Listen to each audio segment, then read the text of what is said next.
tanpa buka masker nggak apa-apa ya, soalnya takut teman-teman nggak kena. Oke. Perkenalkan, nama saya Desi. Saya malam ini akan menjadi penunjuk jalan atau bisa dibilang guide-nya sama teman-teman. Saya dari komunitas guide di Malang. Nanti saya cerita kita ada apa aja di dalam, bagaimana apa yang harus ini sebagai cerita tentang sejarah aja. Tujuan kita datang malam ini di sini, kita akan belajar mengenai sejarah. Kenapa sih harus di Makam Sukun? Kenapa harus di Makam di Kuburan Lodo ini? Karena ini adalah salah satu tempat yang sejarah. Ini masih dalam bangunan cagar budaya. Nanti saya cerita juga sejarahnya kenapa bisa sampai ada makam Belanda di sini atau makam Eropa. Jadi saya cerita itu.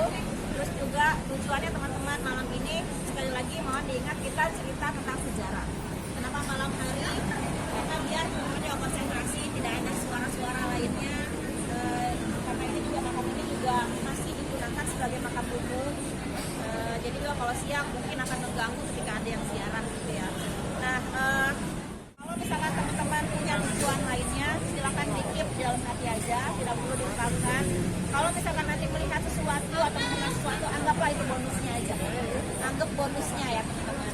Jadi kita sih benar-benar akan cerita siapa aja sih, tokoh apa aja yang ada di sini. Selain makam orang-orang Eropa ada apa aja, dan kenapa bangunannya bentuknya seperti ini. Ya, sebelum kita mulai kita masuk sampai nanti keluar juga teman-teman juga punya informasi yang akan teman-teman terima dan bermanfaat buat teman-teman juga ya. Dan berdoa sesuai dengan keyakinan kita masing-masing. Berdoa.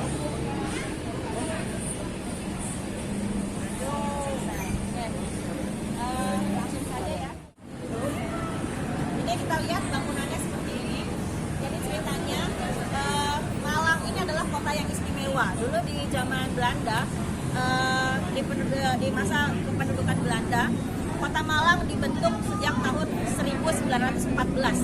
1914 itu adalah pengukuhan pertama kota Malang menjadi kota. Kemudian 2 tahun setelahnya itu pemerintah Belanda hanya konsentrasi untuk infrastruktur seperti air, listrik dan lain-lain.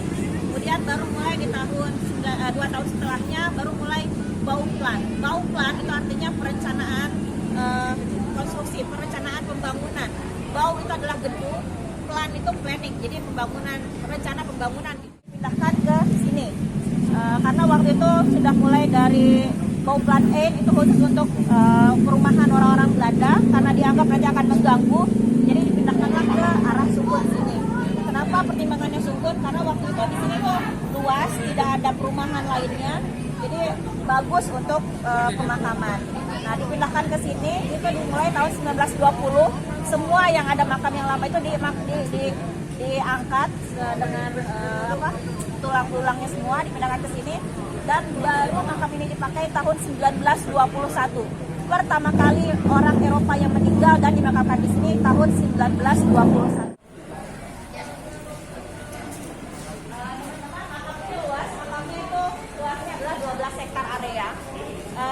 Di sini juga bukan hanya ada makam Eropa, dulu namanya adalah Europees Begraafplaats Sukun te Malang. Itu artinya adalah makam Eropa yang ada di kota Malang. Terus juga akhirnya dibuatlah, ini juga modelnya adalah bongpai, bong rondo. Bong rondo itu dari kata bongpai yang kalau di bahasa Mandarin adalah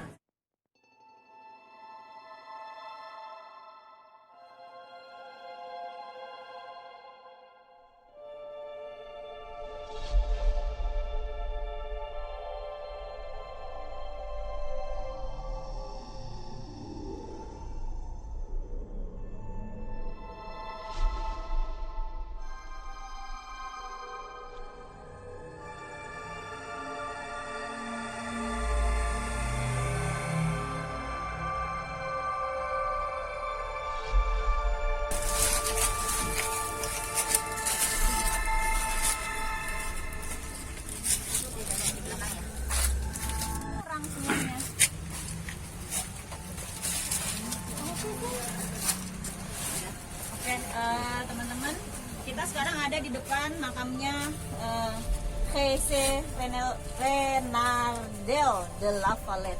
Ini adalah pendirinya Rumah Sakit La Valette yang kita tahu paling terkenal kali ya di Malang ya. Karena setiap kali orang nanya Rumah Sakit La Valette pasti dia tahu, pasti tahu ini di Malang. Nah, sebelum saya cerita tentang makamnya sendiri, kalau misalkan teman-teman tadi keliling, ini kalau yang tipikalnya makam Belanda adalah yang mempunyai dak. Dak ini kayak gini, ada tutupnya. Ini seperti dak. Nah, kalau yang lainnya dia, jadi A.A. Molet, operator La Valette Clinic, pendiri rumah sakit, pendiri kliniknya La Valette. Jadi beliau ini dimakamkan berdua dengan istrinya, gitu.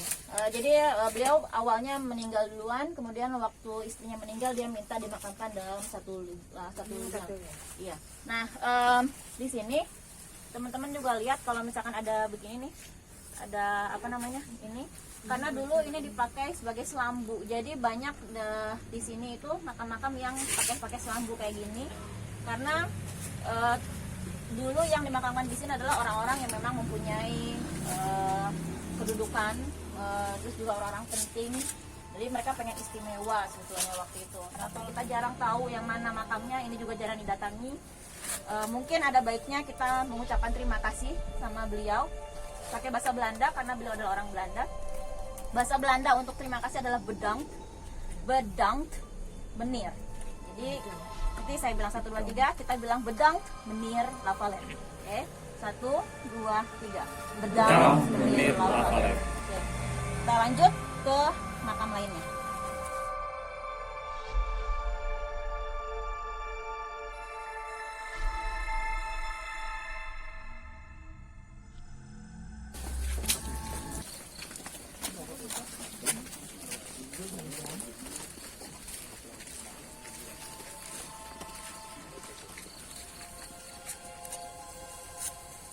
Oke.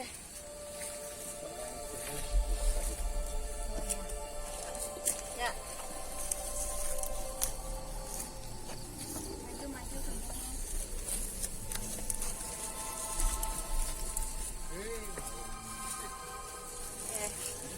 Teman-teman, kenapa kita ada di sini sekarang? Ini adalah makamnya Bapak Dirman Sasmo Koadi. Kenapa kita harus berhenti di sini? Karena di daerah Sukun ini beliau adalah sosok seseorang yang bisa dikatakan penting, karena beliau juga menciptakan lagu Malang namanya? Malang Kota Subur. Malang Kota Subur. Iya. Ada yang tahu nggak lagunya Malang Kota Subur? Iya. Ya, beliau yang menciptakan lagunya. Nah, selain beliau juga penting buat masyarakat Sukun sini juga, menurut saya yang salah satu keistimewaannya dari makamnya Pak Dirman adalah ketika yang lainnya itu memakai bahasa Belanda atau bahasa asing lainnya, beliau masih memakai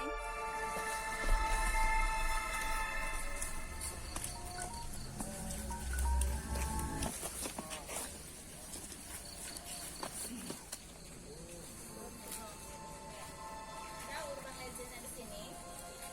Jadi kalau misalkan teman-teman katanya malam di sini ini terdengar suaranya. Nah, kenapa saya berdiri di sini juga? Sekalian pengen cerita bahwa dulu di sini itu banyak sekali patung-patung yang bagus sebetulnya. Ada patung angel, karena dulu orang Belanda itu atau orang-orang Eropa, mereka pengen membuat suatu makam itu menjadi istimewa, lebih lain daripada yang lainnya. Nah, salah satunya adalah biasanya ada patung-patung angel-angelnya itu ya. Tapi sayangnya banyak yang hilang. Terus juga ada beberapa marmer makam yang namanya juga hilang.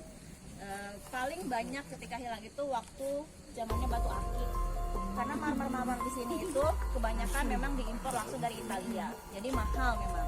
Nah, salah satunya yang masih ada itu yang di kerangkeng ini di belakang, itu masih ada patungnya, tapi beberapa minggu kemarin dia rubuh ke belakang. Jadi kalau ada teman-teman yang di sini, ada yang bisa nebak nggak?